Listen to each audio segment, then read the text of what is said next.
Darbo metu turbūt gerėt, su kuo gerėt? Aš nieko negeriau, darbe biškai truputį išgeriau ir važiavau namo.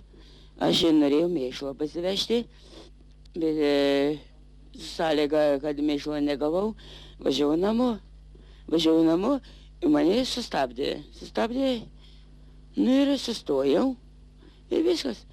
Nu ir biskutė buvo įgeręs, sustabdė, klausiau, sustojau. Na, Juozai, kiek jūs išgerėt? Išgeriau, na kągi, 2 stiklinės išgeriau. Degtinės vyno? Na ir vyną išgeriau, 2 stiklinėlės mažiutės tokias. Na ir degtinėlės, 1 čerkelą, daugiau nieko. Bet jūs turbūt žinojot, kad po to reikės vairuoti traktorių, juk negalite.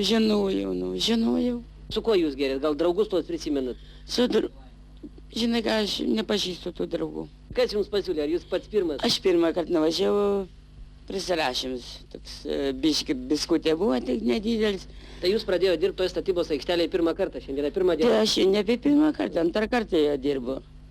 Na, o prirašymas pirmas buvo tik tai? 2 jau. Ir 2 kartą prisirašėt? Ne, 1 kartą tik prisirašiau.